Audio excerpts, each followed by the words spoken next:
नमस्कार, मी Ujjwala Patil. Fashion world मराठीमध्ये तुम्हा सगळ्यांचं मनापासून स्वागत करते. आज आपण 3 पीस प्रिन्सेस कट ब्लाउजचं कटिंग बघणार आहोत. अगदी सोप्या पद्धतीने सांगितलेलं आहे, डिटेलमध्ये सांगितलेलं आहे, जेणेकरून कोणत्याही साईजचा तुम्ही ब्लाउज अगदी सहजपणे कटिंग करू शकाल. चला तर मग सुरुवात करूया. कागदावर प्रथम कटिंग करणार आहोत, त्यामुळे बऱ्याच गोष्टी मला समजवायला सोप्या पडतात. तर सगळ्यात आधी बॅक पॅटर्न कटिंग करणार आहे. तर ब्लाउजची तयार उंची 13.25 इंच आहे. 1 इंच मार्जिन मिसळूयात, म्हणजे 14.25 इंचावर मी इथं मार्किंग केलंय. अंगावर जे शोल्डरचं माप घेतलेलं आहे, एका शोल्डर पासून दुसऱ्या शोल्डर पर्यंत, ते 14.5 इंच आहे. त्याच्या अर्धा होतं 7.25 इंच. पण इथं 7.25 इंच आपल्याला घ्यायचं नाहीये, तर त्यातून 1.5 इंच कमी करायचे, कारण पाठीमागचा गळा हा डीप आहे. डीप म्हणजे किती, तर साधारण 10, 10.5, 11 अशा प्रकारे. तर 1.5 इंच कमी करून शोल्डरचं माप टाकलं. आता मुंढ्याचं माप किती घ्यायचंय, तर जो काही आपला शोल्डर होता 14.5 इंच, त्याच्या अर्ध 7.25 इंच. 7.25 इंचामधून अर्धा इंच कमी करायचंय. 6.25 इंच झालं. 6.25 इंच हे मुंढ्याचं माप राहील. आणि हा जो पाठीमागच्या मुंढ्याचा फॉर्म्युला आहे तो सर्व साईजसाठी सेम राहील. त्यानंतर शोल्डर पट्टी, जेवढं शोल्डरचं माप आहे त्याच्या अर्धा करून मी शोल्डर पट्टीचं माप टाकते. तुम्ही आवडीनुसार तुमची शोल्डर पट्टी कमी किंवा जास्त ठेवू शकता. त्यानंतर पाठीमागचा गळा हा मी इथं 10.5 इंच ठेवलाय. तुम्ही 10, 10.5, 11 पर्यंत ठेवू शकता. खालील बाजूला गळ्याची रुंदी मी 4.25 इंच ठेवली आहे. लहान साईजसाठी 3.5 इंच ठेवा. अजून जरा हेवी साईज असेल 40 इंचाच्या पुढील, तर तिथे तुम्ही 4 इंच ठेवा. आता इथे तो जे तुमचं चेस्ट साईज आहे त्याचा चौथा भाग करायचा आहे. 34 इंच चेस्ट आहे, त्याचा चौथा भाग 8.5 इंच झाला. तर 8.5 इंचामधून पाव इंच मी कमी ठेवले, कारण गळा डीप आहे पाठीमागचा. गळा उतरू नये यासाठी पाव इंच कमी केले, म्हणजे 8.25 इंच मी चेस्टचं माप टाकले. त्यानंतर कमरेचा राऊंड आपला 28 इंच आहे. चौथा भाग झाला 7 इंच. त्याच्यामध्ये 1 इंच डाचसाठी मिसळलाय आणि 8 इंचावर मार्किंग केले.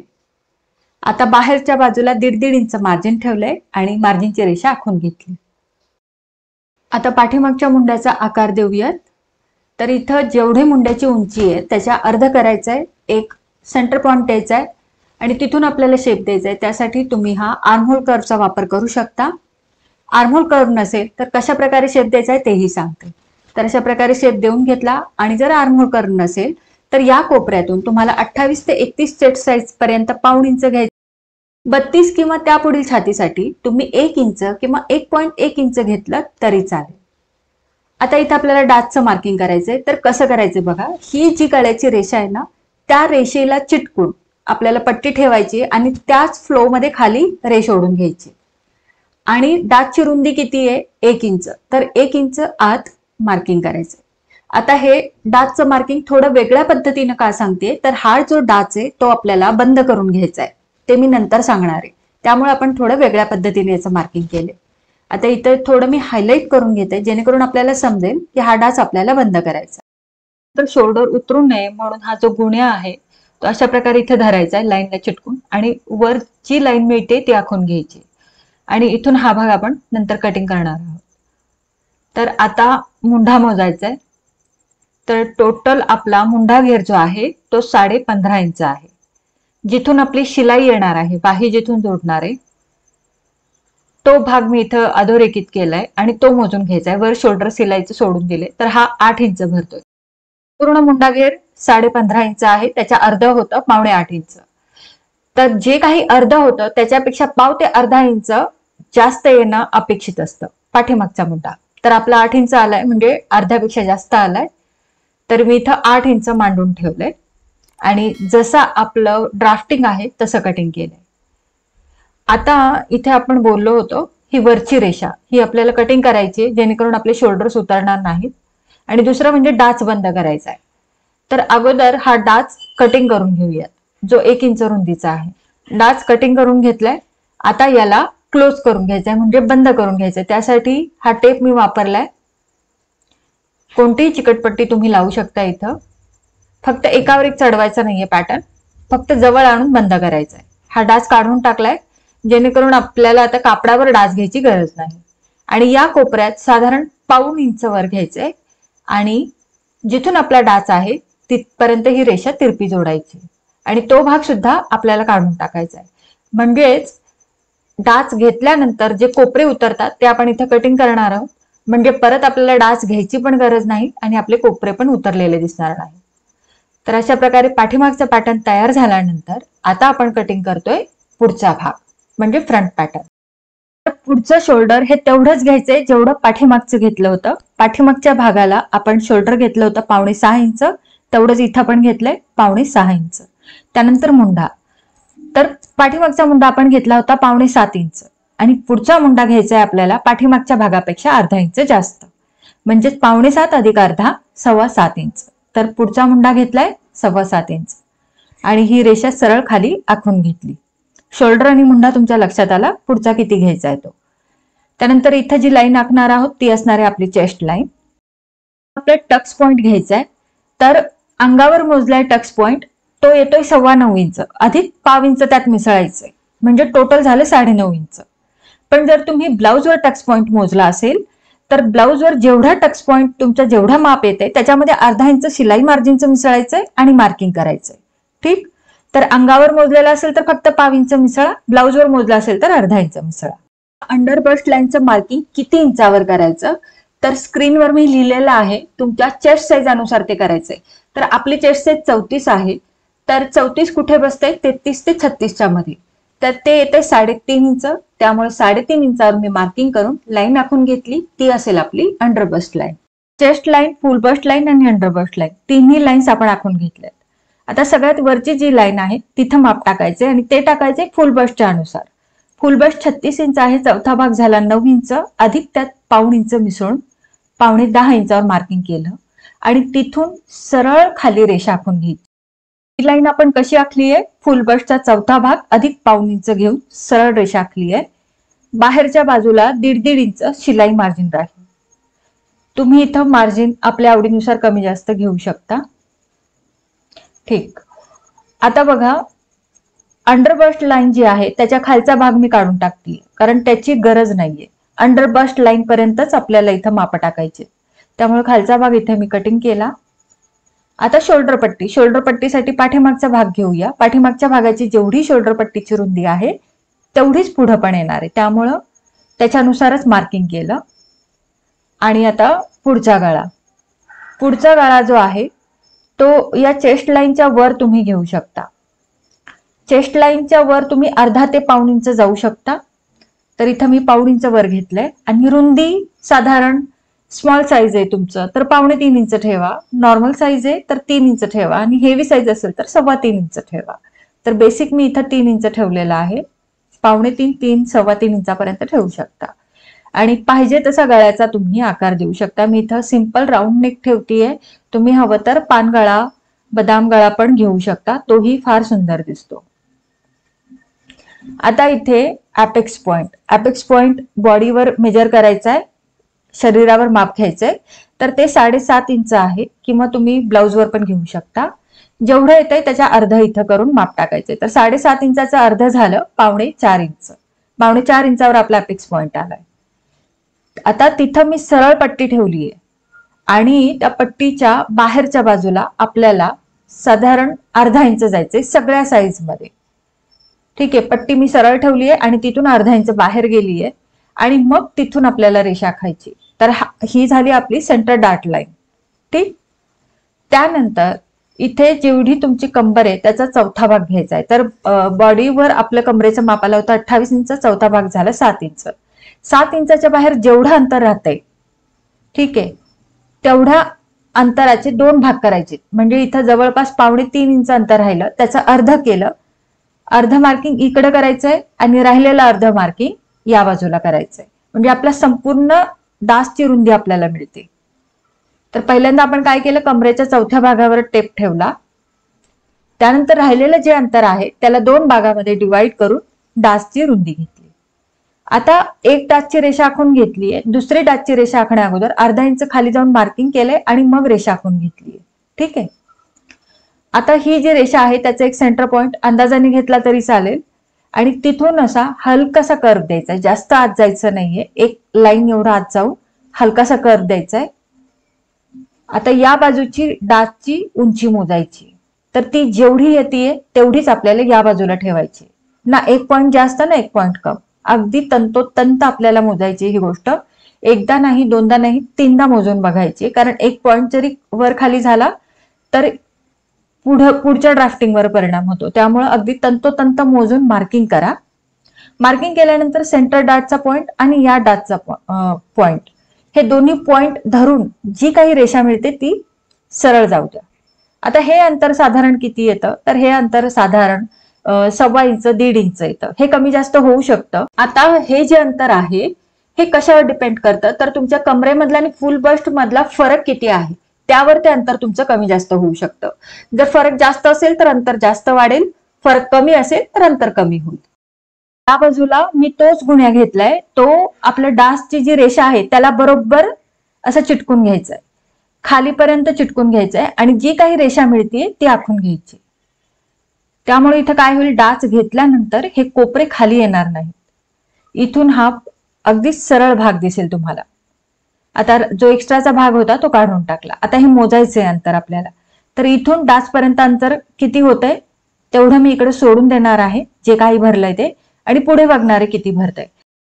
हे येतंय 7.5 इंच आणि ते किती येणं अपेक्षित आहे, तर कमरेचा चौथा आधी 3 लाईन फक्त वर एक्स्ट्रा यायला हव्यात, पण आपल्या 4 लाईन म्हणजे 7.5 इंच येते. तर जी एक्स्ट्राची लाईन आहे ती मी इथं डाच मध्ये वाढवून घेतली. तर अशा प्रकारे तुम्हाला सुद्धा ऍडजस्ट करायचंय. जर तुमचं अंतर कमी होत असेल तर मग तुम्हाला डाच थोडा आतून घ्यावा लागेल, आणि जास्त होत असेल माझ्यासारखं जे आता झालंय तर तुम्ही डाचची रुंदी वाढवून घ्या. आता हा डाच मी अधोरेखित करून घेते, कारण हा आपल्याला नंतर कटिंग करायचा आहे. आता परत पाठीमागचा भाग घ्यायचा. पाठीमागच्या भागाची किती होती मुंड्याची उंची, 8 इंच. 8 इंचाच्या अर्ध किती झालं, 4 इंच. मला ही पाठीमागच्या मुंड्याचा अर्ध घ्यायचंय, आणि या अर्ध्या भागामध्ये तुम्हाला किती प्लस करायचंय, तर 28 ते 38 चेस्ट असेल तर तुम्हाला पाव इंच मिसळायचंय. 40 ते 44 चेस्ट साईज असेल तर बॅक आर्महोलच्या फक्त अर्धाच घ्यायचंय, त्याच्यामध्ये काही प्लस करायचं नाहीये. आणि 45 इंच किंवा त्याच्या पुढील चेस्ट साईज असेल तर बॅक आर्महोलच्या अर्धा करून त्यातून पाव इंच वजा करायचं. तर आपली चेस्ट साईज 34 इंच आहे आणि ती आपली पहिल्या ह्याच्यात बसतीये, त्यामुळे बॅक आर्महोलच्या अर्ध अधिक पाव इंच म्हणजे 4.25 इंचावर मी मार्किंग केलंय. आता इथे प्रिन्सेस कटचा शेप द्यायचा आहे, पण त्याआधी इथे हलकासा गोलवा आकार तयार करून घ्या, म्हणजे परत आपल्याला जास्त जड जात नाही. गोलवा आकार तयार करून घेतला आणि मग ही रेषा मी वरच्या पॉइंटला जोडून घेतली. इथे पॉइंट तयार होऊ द्यायचा नाहीये. त्यानंतर आता इथे डाच रुंदी किती घ्यायची, तर तुमची जी काही चेस्ट साईज आहे, जशी की इथे 34 इंच आपली चेस्ट साईज आहे, त्याचा चौथा भाग झाला 8.5 इंच. 8.5 इंचाच्या बाहेर जेवढं अंतर राहते तेवढी संपूर्ण डाच रुंदी घ्यायची. एखाद्याची इथं चेस्ट साईज 35 असू शकते, एखाद्याची 33 असू शकते, तर त्यानुसार इथं तुमची डाच रुंदी कमी जास्त होऊ शकते. इथे जे डाच रुंदीचं मार्किंग आलंय ते आपल्याला खाली जोडून घ्यायचंय. तर या पॉइंट पासून अर्धा इंच वर, ठीक आहे, तिथपर्यंत मार्किंग करायचंय आणि त्या पॉइंटला हा पॉइंट जोडून घ्यायचा आहे, म्हणजे आपला प्रिन्सेस कटचा जो राऊंड शेप आहे तो अगदी व्यवस्थित येईल. रेषा जोडून घेतली. आता ही जेवढी डाचची लांबी आहे तेवढीच आपल्याला पुढची पण ठेवायची, अगदी सेम आणि तंतोतंत. एक पॉइंट पण आपल्याला खालीवर करायचं नाहीये, दोन्ही अगदी सेम आल्या पाहिजे. ठीक. आता हा जो पॉइंट मिळाला आहे त्याची सरळ रेषा खाली मुंढ्याला जोडून घ्यायची, चेस्ट लाईनला जोडून घ्यायची आणि इथून पाऊण इंच तिरपा घेऊन पुढच्या मुंढ्याचा आकार देऊन घ्यायचा आहे. पुढच्या मुंढ्याचा आकार पण व्यवस्थित झालेला आहे. आता इथे काय करायचंय बघा, ही जेवढी डाचची लांबी त्याच्या अर्ध करून एक सेंटर पॉइंट काढायचा आहे. सेम पुढच्या डाचच्या लांबीला पण काढायचा आहे. याला आपण डार्ट लेग्स म्हणूया. या डार्ट लेग्सचा आपण सेंटर काढायचा आहे, पॉइंट द्यायचा आहे. आता हा जो पॉइंट आहे इथपर्यंत असा हलकासा कर्व द्यायचा, जास्त आतून घ्यायचं नाहीये, फक्त एक पॉइंट एवढं मी आतून घेतलेलं आहे. दोन्हीकडे मी सेम तसंच घेऊन हा आकार दिलेला आहे. ठीक. आणि हा पण मी अधोरेखित करते, कारण म्हणजे आपल्याला समजेल हा आपला मुंढ्याचा डाच आहे. पाव इंच आत घेऊन मग या पॉइंटला जोडायचंय. आता हे फक्त 32 छातीच्या पुढेच करायचंय. त्याच्या आतलं जर तुमचं चेस्ट साईज असेल तर तुम्हाला असं करायची गरज नाही. ठीक आहे. तर इथं हा भाग सुद्धा मी अधोरेखित करते, कारण हे आपल्याला काढून टाकायचंय. हे फक्त 32 छातीच्या पुढे करा, अदरवाईज तुम्ही सरळ रेषा ठेवा. आता इथे जिथून शिलाई येणार आहे तो भाग मी इथं डॉट डॉट लाईनने काढून घेतला, कारण आपल्याला मुंढा घेर मोजायचे, कारण पाठीमागचाही आपण मोजला होता. तर इथपर्यंत बघा हे किती आहे, हे 3 इंच आहे. आता हे 3 इंच सोडून द्यायचं इकडे आणि मग राहिलेला आपल्याला भाग मोजायचा आहे. म्हणजे आपल्याला एक्झॅक्ट आपला पुढचा मुंडा किती आहे ते कळेल. तर तो आला इथे 7.5 इंच. ठीक आहे. पाठीमागचा आला होता 8 इंच आणि हा 7.5 इंच. म्हणजे दोन्ही मध्ये आपला साधारण अर्धा इंचाचा तरी फरक असायला हवा. आणि 7.5 हे मिळून 15.5 इंच होतं आणि बरोबर येत आहे आपलं. पण तुमचा जर मुंडाचा घेर इथं कमी पडत असेल तर मग मात्र तुम्ही वर किंवा खाली मुंड्याची रेषा करून मुंड्याचा आकार देऊ शकता. तर पुढचा मुंडा इथं मी लिहून ठेवते. Front armhole 7.5 inch. तुमचा जो काही येतोय तो तुम्ही इथे लिहून ठेवा. आता इथे गळ्याकडचा डाच. ठीक आहे. तर हा 28 ते 32 छातीपर्यंत नाही घेतला तरी चालतो. 33 इंच ते 38 इंच छातीपर्यंत पाऊण इंच रुंद घ्या आणि त्याच्या पुढच्या छातीला 1 इंच रुंदीचा हा डाच घ्या. तर आपली चेस्ट साईज 34 आहे, त्यामुळे मी इथं पाऊण इंच रुंदीचा डाच घेऊन अशा प्रकारे याला पण मी अधोरेखित करून घेतलं. तर पुढचं जे ड्राफ्टिंग आहे ते झालेलं आहे आणि ते जसं ड्राफ्ट केले तसं मी इथं कट करणार आहे. कटिंग झाल्यानंतर सगळ्यात आधी जो मुंड्याचा डाच आहे तिथं आपल्याला हे 2 पॉइंट सोडून घ्यायचे. आणि तुम्ही बघताय मी कागदावर सुद्धा कटिंग करताना मुंड्याकडच्या बाजूला थोडं जास्तीचं मार्जिन ठेवून कटिंग केले. ठीक आहे. कारण आपल्याला हे जुळवून अगोदर हा आकार व्यवस्थित करून घ्यायचा. इथं पॉइंट नाही तयार झाला पाहिजे आणि मग हे कटिंग करायचंय. तर मुंड्याकडचा भाग कसा कटिंग करायचा ते दाखवलं. आता हे जे 2 डाच आहेत ते आपण कटिंग करून घेऊया. फक्त भाग आपल्याला वेगळे करायचे नाहीये, थोडं जोडलेलंच ठेवूया. खालचा भाग मी काढून घेतला. सेम वरचा जो आहे डाचचा अधोरेखित केलेला भाग तो काढून घ्यायचा. हे फक्त मी तुम्हाला समजावण्यासाठी सांगतेय. तुम्ही संपूर्ण कट केलं तरी चालेल. जॉईंट ठेवलंय केवळ तुम्हाला दाखवण्यासाठी की हा प्रिन्सेस कट तयार झाल्यावर कसा दिसेल. तर खालचा डाच आणि वरचा डाच असे जोडले जातात. त्यावेळी प्रिन्सेस कट मध्ये असा पफ तयार होतो. ठीक. आता बघा इथे आपल्याला मार्जिन घ्यावं लागेल जोडण्यासाठी, कारण दोन्ही भाग आपल्याला नंतर जोडायचे. त्यासाठी मार्जिन घ्यावं लागेल. खालच्या बाजूला योक पट्टी येणार आहे, त्यासाठी पण आपण इथं मार्जिन घेणार आहोत. ठीक आहे. तर जिथं जिथं मार्जिन घ्यायचं तिथं तिथं मी असे बाण तयार केले, जेणेकरून तुमच्या लक्षात येईल आपल्याला मार्जिन कुठे कुठे घ्यायचंय. आता हा भाग बाजूला ठेवूया थोड्या वेळासाठी आणि हा जो डाच आहे तो पण आपण बंद करून घेणार आहोत. म्हणजे कापडावर आपल्याला डाच घ्यायची गरज लागणार नाही. तर तो बंद कसा करायचा, तर जो भाग अधोरेखित केलाय तो मी काढून टाकला. इथे सुद्धा याला क्लोज करून घ्यायचंय. याला आपण डाट क्लोज करणे असं म्हणतो. तर इथं बंद केलं आणि इथे सुद्धा मी चिकटपट्टी किंवा टेप म्हणू शकता तो आपण लावून घ्यायचा आहे. तर हा झाला प्रिन्सेस कटचा डाच जो आपण बंद करून घेतलाय. आता इथे पॉइंट तयार होतो. तो पॉइंट आपल्याला काढून टाकायचा आहे. कसा काढायचा, तर खालीच्या टोकाला पट्टी धरायची आणि वर जिथपर्यंत ती टच होतीये सरळ तिथपर्यंत धरून हा पॉइंट फक्त आपल्याला काढायचा. एवढं लक्षात घ्या. आणि तो अगदी हलकासा निघतो, एक लाईन एवढाच, जास्त निघत नाही. आणि ती लाईन मी कट करून घेते. आता तुम्ही म्हणाल हा भाग इथं कमी झाला, पण असं नसतं. हा जो कमी झालेला भाग आहे तो आपला इथे ऍडजस्ट होतो साईडला, कारण साईडला पण आपला पॉइंट तयार झालाय. आणि ज्यावेळेस आपण कापडावर कटिंग करू त्यावेळेस सरळ कटिंग करणार आहोत. तिथं अजिबात आपण बाक देणार नाही. ठीक आहे. तर मी दाखवते. तुम्ही जर पुढचा भाग हा गळ्याकडचा जो आहे तो जर बंद ठेवणार असाल, पाठीमागे हुकाय पट्टी करणार असाल, तर फोल्ड साईडला तुम्ही असं अगदी सरळ कटिंग करू शकता इथे, म्हणजे सरळ ठेवू शकता. आणि जर तुम्ही पुढच्या बाजूला हुकाय पट्टी करणार असाल तर इथून तुम्हाला सरळ ठेवायचे आणि याच्या बाहेर सरळ मार्जिन घ्यायचे. जास्त कन्फ्यूज व्हायचं नाहीये, मी तुम्हाला पुढे दाखवेन अजून. ओके. तर पाठीमागच्या भागाचं कटिंग झालंय, पुढच्या भागाचं पण आपलं कटिंग झालंय. पुढचे आपले हे 2 भाग असणार आहेत. त्यातला हा राऊंड शेपवाला भाग ठेवून घ्यायचा आहे. साईड फिटिंगची इथं रेषा जी आहे ती जुळवून घ्यायची, पाठीमागच्या भागाची आणि पुढच्या भागाची पण बरोबर जुळवून घ्यायची. वर सुद्धा मुंड्याला चिटकून धरायचे, खालीवर अजिबात होता कामा नये. आणि मग इथं मार्किंग करायचंय. हे मार्किंग कशाचं आहे, तर खालच्या बाजूला जो आपण बेल्ट बसवणार आहोत, योक बसवणार आहोत, त्याचं मार्किंग आहे. तर इथं योकची उंची आपल्याला मिळेल ती किती आली आहे इथं 2.5 इंच. तर जिथं ज्या ठिकाणी मी मोजली उंची त्याच ठिकाणी तुम्हाला पण मोजायची. तर खालचा योक आणि म्हणजे बेल्ट आपला 2.5 इंच रुंदीचा झाला. आता आपण बेल्ट म्हणजेच योकचं कटिंग करूया. तर इथं बघा 2.5 इंच आपलं माप आले. 2.5 इंचावर मी मार्किंग केले, बरोबर 2.5 इंचावर करायचे आणि तिथून सरळ रेषा आखून घ्यायची. ठीक. खालच्या बाजूला कमरेचा चौथा भाग 7 इंच, 28 कंबर आहे, चौथा भाग झाला 7 इंच, 7 इंचावर मार्किंग केलं. वरच्या बाजूला 7 इंच अधिक 3 लाईन एक्स्ट्रा घ्या किंवा अर्धा इंच एक्स्ट्रा घेतलं तरी चालेल, कारण बेल्ट जास्त आला तरी काही फरक पडत नाही. तर इथं 3 लाईन एक्स्ट्रा घेतल्या आणि हे तिरपं जोडून घ्यायचंय. ओके. आता याच्या बाहेर ब्लाऊज मध्ये मार्जिन किती ठेवलंय? 1.5 इंच, पण याच्यामध्ये मार्जिन ठेवायचं 2 इंच, म्हणजे जेवढं ब्लाऊज मध्ये मार्जिन ठेवलंय त्याच्यापेक्षा अर्धा इंच मार्जिन जास्त ठेवायचे बेल्ट मध्ये किंवा योक मध्ये. ठीक.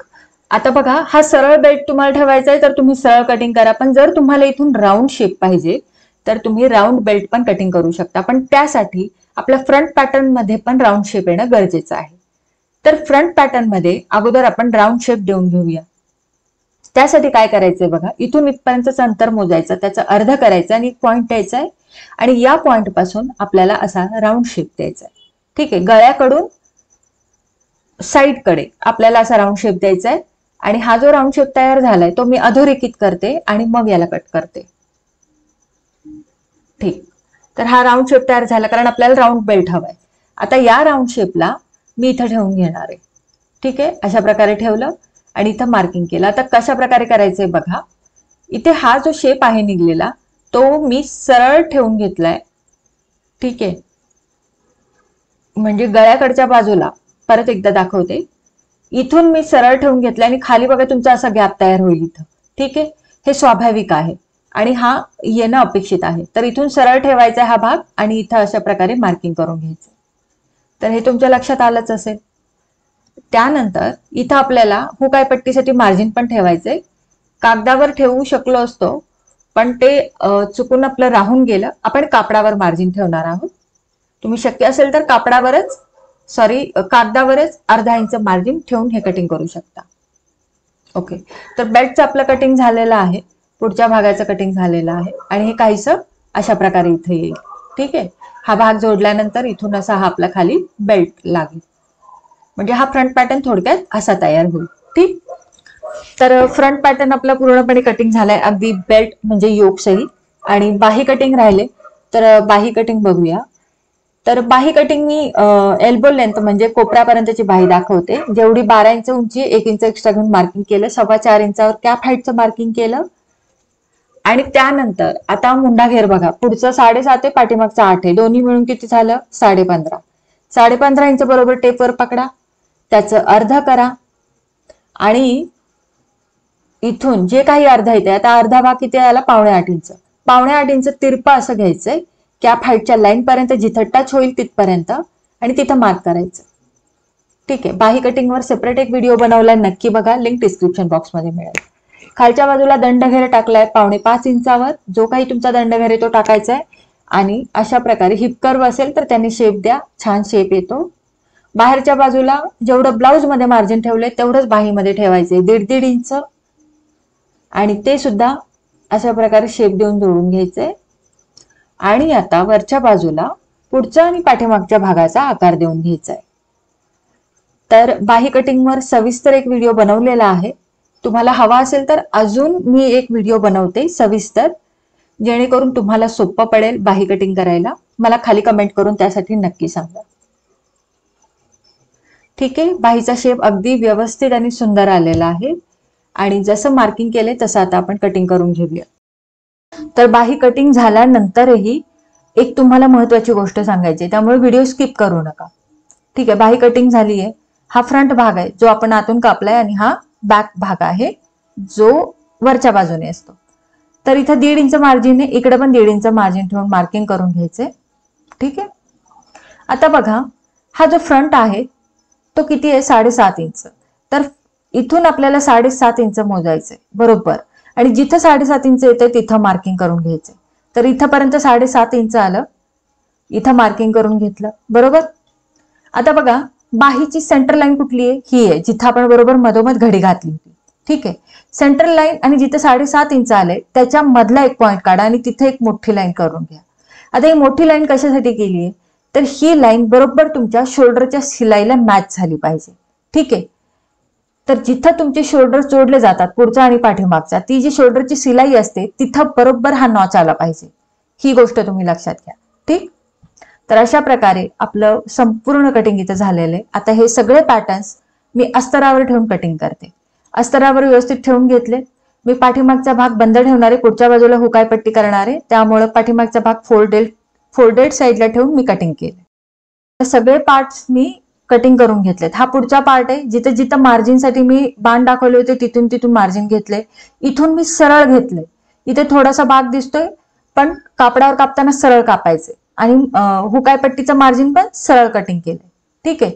तर अशा प्रकारे हे 2च पार्ट कट केलेत. ऍक्च्युली हे 4 पाहिजेत, अजून 2 मी नंतर कटिंग करेन, कारण आपण याच्यामध्ये पार्ट्स अटॅच करणार आहोत. सेम फ्रंटचा दुसरा भाग जो गोलव्या आकारात असतो त्याला सुद्धा मी पुढच्या बाजूला खालच्या बाजूला मार्जिन ठेवलेलं आहे, कारण ते जोडण्यासाठी लागणार आहे. बरोबर. बाकी कुठेही मार्जिन ऍड करायचं नाही. आणि हे सुद्धा 2च पार्ट आहेत, अजून 2 पार्ट मी कट करणार आहे, म्हणजे टोटल 4 होतील, जेणेकरून आपल्याला पार्ट्स अटॅच करायला सोपं पडेल. त्यानंतर बेल्टमध्ये फक्त मी हुकाय पट्टीसाठी पुढे मार्जिन ठेवले, बाकी कुठेही मार्जिन ठेवण्याची गरज नाही. आणि बेल्टचे पार्ट मी इथं 4 कट केले, कारण ते गरजेचे आहे, त्याच्यामुळे चांगली स्ट्रेंथ येते ब्लाउजमध्ये. ठीक. त्यानंतर पाठीमागच्या भागाला कुठेही मार्जिन घ्यायची गरज नाही, आहे असा पाठीमागचा भाग कटिंग केलाय. डार्टचं मार्किंग करण्याचा प्रश्नच येत नाही, कारण डार्ट आपण क्लोज करून घेतलेत, त्यामुळे डार्ट इथं घ्यायची गरज लागणार नाही. ठीक आहे. आणि आता राहिला प्रश्न बाहीचा. बाही जशी आहे तशी कटिंग करायची, पण इथं मी फुगा बाही बनवणार आहे, प्लिट्स टाकून बाही बनवणार आहे, त्यामुळे मी फुग्या बाहीचं कटिंग केले. तुम्ही सिंपल बाही कटिंग करणार असाल तर जसं मी कागदावर दाखवलं त्याप्रमाणे तुम्हाला बाही कटिंग करून घ्यायची. या व्हिडिओमध्ये फक्त कटिंगच राहणार आहे. याची स्टिचिंग म्हणजे शिलाई मी पुढच्या व्हिडिओमध्ये दाखवणार आहे. त्याचा व्हिडिओ पण मी लवकरच अपलोड करेन आणि त्याची लिंक पण डिस्क्रिप्शन बॉक्समध्ये तुम्हाला मिळून जाईल. तर शिलाई सुद्धा अतिशय काटेकोरपणे बारकाव्याने दाखवली आहे. नक्की शिलाईचा व्हिडिओ बघा. आणि आजचा हा व्हिडिओ तुम्हाला कसा वाटला मला खाली कमेंट करून नक्की सांगा. तुमच्या शंका देखील विचारा. व्हिडिओ जर आवडला असेल तर लाईक करा, शेअर करा आणि चॅनलला सबस्क्राईब जरूर करा. भेटूयात अशाच छान छान व्हिडिओ सोबत. तोपर्यंत काळजी घ्या आणि मस्त राहा.